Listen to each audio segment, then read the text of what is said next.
د دې سورت مبارک کې صاحب د تعطیر الانام فرمای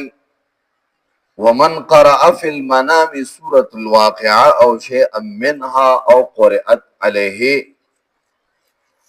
هغه څوک چې په خوب کې د سورې واقعي تلاوت وکړو یا د سورې واقعي د بعضو آیاتونو تلاوت وکړو او یا سورې واقعه تلاوت کېدل او د په خوب کې وورېدا وی حضرت عمر رضی اللہ تعالی عنہ د دې په باره کې فرمایي چې لا یفتقر فی الدنیا په د باندې په دنیا کې فقر او محتاجی نه راځي او دې به د آخرت نه گمراه کیږي او بیلاری کیږي باندې د دې صورت په باره کې یو مشهور واقعا په روایتو کې راغلی ده علامه ابن کثیر رحمه الله په خپل تفسیر کې نقل کړي چې حضرت عبد الله ابن مسعود رضی الله تعالی عنہ دا د کوفی گورنر نو چې کله دی بیمار شو وفات کېدو حضرت عثمان رضی الله تعالی عنہ دغه زمانه کې خلیفہ و حضرت عثمان رضی الله تعالی عنہ د ملاقات لرال خداغه زمانی گورنر په د دې زمانی د گورنر په شان نو هغه ته بکال کې دوه جوړې ملاوي دي او دومره به ته ملاوي ده چې هغه وخت به تیرېده او داغه د خوراک نه زائد داغه د خواهشات او د مزو چرچو د پاره مال به نه ملاوي د دې زمانی گورنر نو عبد الله ابن مسعود صاحب د کوفی گورنر عثمان رضی اللہ تعالی عنہ ملاقات لراغی بیمارو حضرت عبداللہ ابن مسعود رضی اللہ تعالی عنہ تو فرمائی ما تشتکی تا تس شکایت تے سا تکلیف دے اغوی ذنوبی ما تزما دا گناہون شکایت گناہون میں دیر کری اور روانی ما اللہ لن ورکل جی بندہ بار لڑشی اللہ نے تاسم بار بار بوت للیکی او بیا خصوصا حرمین ته چې څوک لاړ شي نو الته نه چې راځي نو غم ور سره دا وي چې زه په دې جاز کې ځم نو ما سره کم داسې څیزونه دي چې هغه په جاز کې پرېږدي او کم داسې دي چې هغه نه پرېږدي او دا پاسپورټ یې په لاس کې نیولي او ټکټ یې په لاس کې نیولي ویزه یې په لاس کې نیولي هر څه یې رډي کړي او دا ور سره غم وي چې د امیګریشن نه به څنګه وځم ما ته څه مشکل پیښ نه شي پاسپورټ رانه ګډوډ نه شي ټیکټ رانه ګډوډ نشي ویزه رانه ګډوډ نشي دا کم سامان چې را سره دی نو دا ګډوډ نه هسې نه چې دا د دې جز د اصولو مطابق پیک شوي نه وي کم زیات نه وي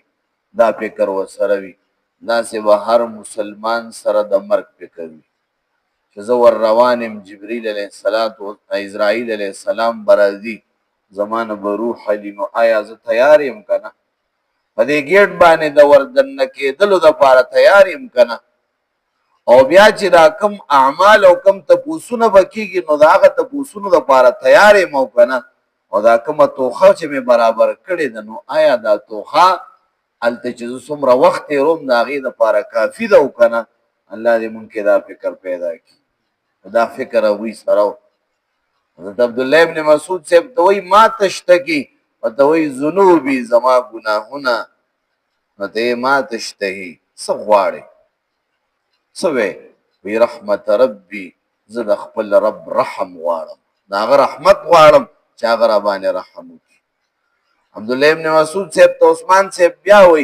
وی طبیب او ډاکټر درله نه راغواړم وی الطبیب امرضني صاحب طبیب چې کم دی ښه کوونکي هغه خو زه بیمار کړی یم نو څوک به راغواړي الله مالا صحت را کوونکی دی هغه بیمار کړی مخیری وخت مې نه طبیب امرضني ورته وی زه تاله صحتیه رالیږم څه تحفه او ډالۍ درله رالیږم ځکه ستا لوریانې ګڼې دي نو ستا نه بعد د هغوی ګزاره به پې کېږي او مال به ورته میلو شي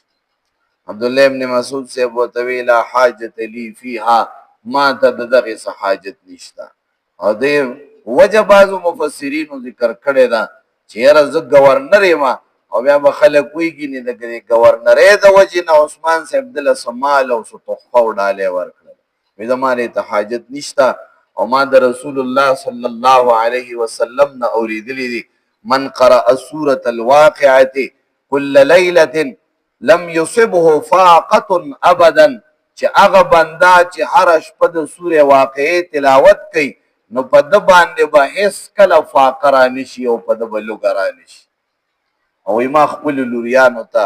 د صورت ښودلی دی او د عمل مې ښودلی دی، هغوی هره شپه د سورې واقعې تلاوت کوي. نو ته زما د بچو په فقر باندې مه یریږه چې هغوی باندې به لوږه راشي، ځکه هغوی سورې واقعه تلاوت کوي نو په هغوی باندې به لوږه نه راځي. نو دا قرآن ټول د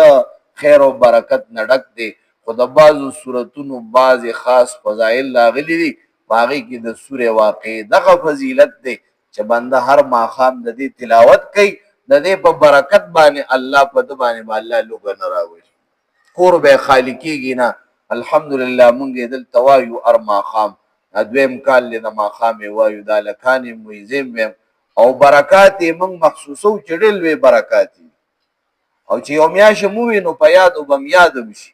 ورکوټي صورت دی چې یو میاشت تلاوت وکړو او یا آسان کار دی ځان سره موبایل کې واچوئ یا د قرآن د دې صفحو نه تصویر وباسه او چې داسې ځي په لاره باندې ویلی شي چې یو میاشت دې وي نو بس انشاءالله یاد به دي شي. نو ډېر مبارک صورت دی او برکات یې زیات دي. هره شپه به د قرآن تلاوت هم کې او د دنیا برکت او فضل او فضیلت به هم درته حاصلېږي. نو دا سورې واقعي فضیلت علامه ابن کثیر رحمه الله دا حدیث نقل کړی دی او دا واقعه چې دا حضرت عبدالله ابن مسعود رضی الله تعالی عنہ فرمایل زما په بچو باندې په فقر باندې مه یریږه، ما هغوی ته سورې واقعه ښودلی.